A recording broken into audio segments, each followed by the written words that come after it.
In this video, we're going to discuss how to use a determinant to detect lines in a plane. So going off of the last video, a natural question is to ask, what if all 3 points were on the same line?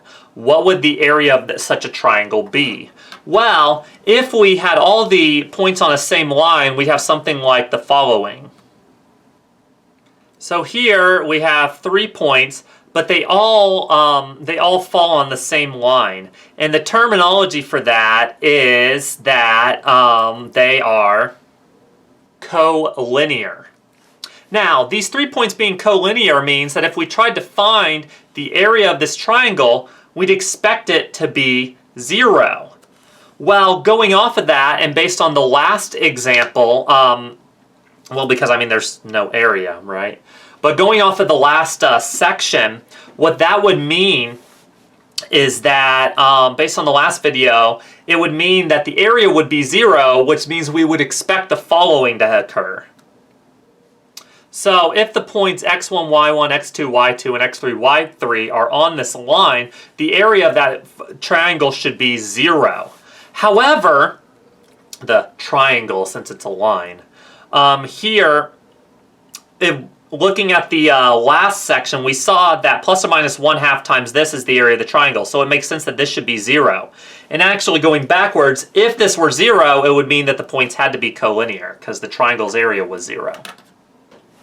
So let's do an example to see if these 3 points are collinear. And if you're sort of insightful, you're going to guess no, they're not, because of the 7, 5. These, both their coordinates match, both their coordinates match, but these two don't. Namely, these should all fall on the line y = x. But let's go ahead and see this with our formula. If we try out taking -2, -2, 1, 1, and 7, 5, and then we have 1 there, 1 there, and 1 there.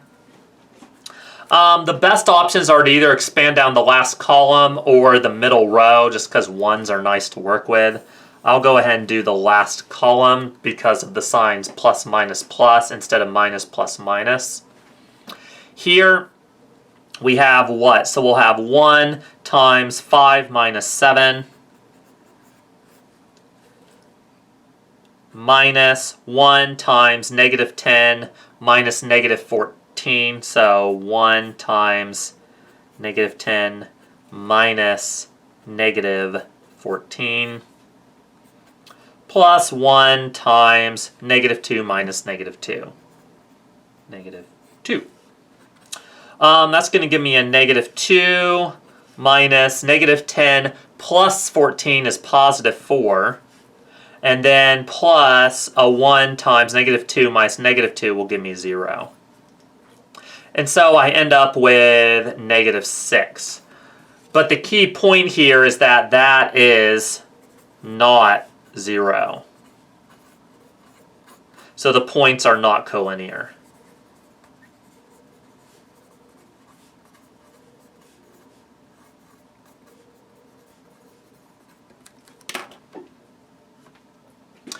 Now it's your turn to try an example, so determine whether the following 3 points are collinear. On the count of 3, I will reveal the solution. 1, 2, 3.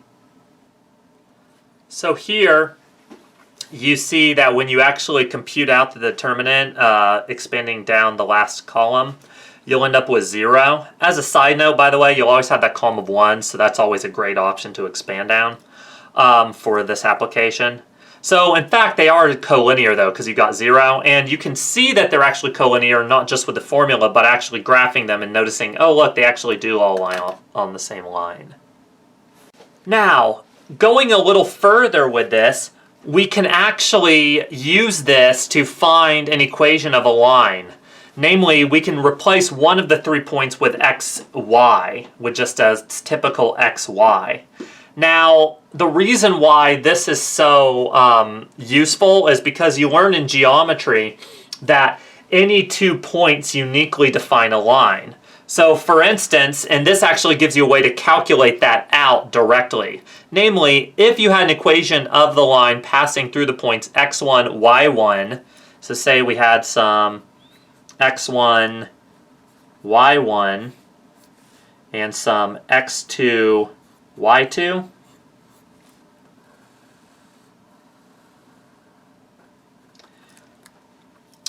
Then we could always find the equation of the line using the determinant.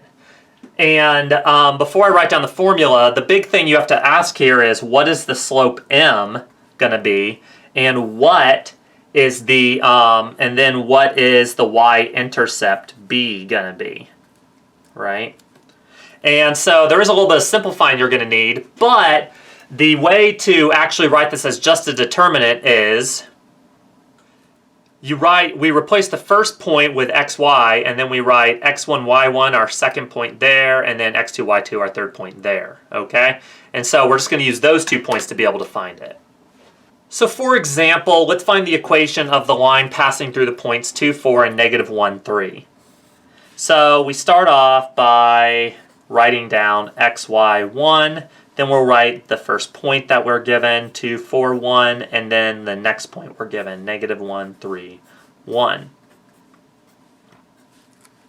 So if we go through and we do the determinant, I'm going to do it the following way. I'm going to expand along the top this time.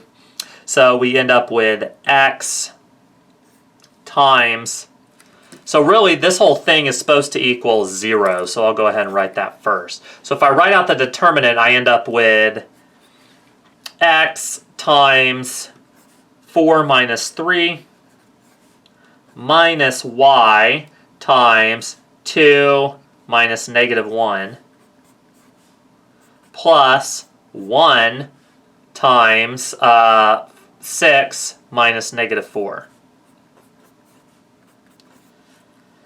So that needs to all equal 0. If I simplify down, I get 1x. I get 2 minus negative 1, so 3y,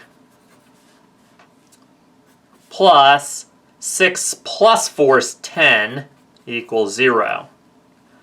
Well, now I can go ahead and simplify this down. Simplifying down, I would end up with, well,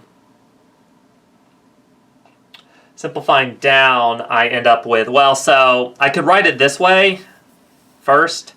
But I could simplify down to get y equals mx plus b, okay? And you may say, well, why do you care about that? Well, here, if I was trying to graph this line, it'd be nice to not have to know those 2 points, right? It'd be nice to just have the formula and be able to graph it. Well, right now, I can't really do that because right now I need to know that, so if that's negative 1, 2, 3, 4, 1, 2, 3, 4. If I go to 2, I know that I have a point 2, 4, and I know I have the point negative 1, 3. Well, my question is then, what's the slope, what's m, and what's b? Now, I could figure that out a little bit by playing around with this a little bit, but I can actually find it this way. If I rearrange, I would have what? So let's solve out for y, basically, is all I'm doing here. So I would have negative 3y equals negative x minus 10. Divide everything by 3, and I get y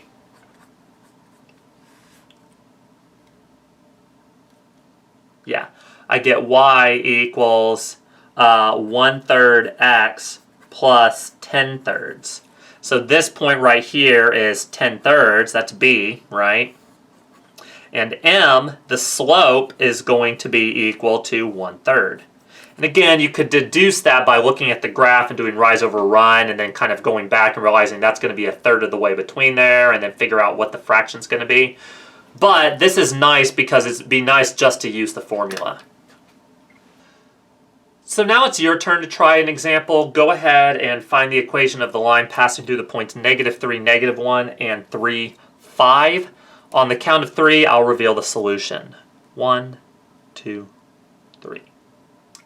So here I went ahead and drew it, and it seems kind of clear. I mean, it seems believable if you were to simplify down this answer. Then you would end up with the actually end up with the line y equals x plus 2, which is what that looks like. Again, my graphing's not the best there. But here we went ahead and we expand along the top to get our solution. Now, a natural question is, why is this so helpful? Well, again, it may not seem very helpful, but this actually works even for, this works for any 2 points. It gives us the equation of the line, and we don't even have to work too hard to think about it. Namely, if we had, for instance, the points 2, 0, and 2, 2, so just give me 2 points, I know that uniquely defines a line, right?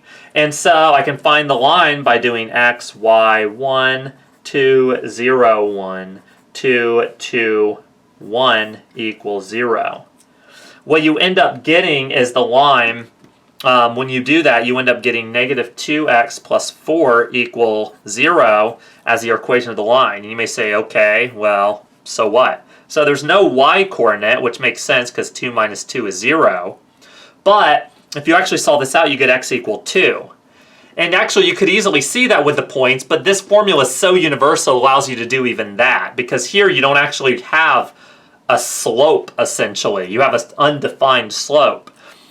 But we can see that if we were to actually graph the points 2, 0, so 1, 2, 2, 0, and the point 2, 2, the line going through it is the vertical line. Again, undefined slope, but it is in fact the line x equal 2. That is the definition of that line.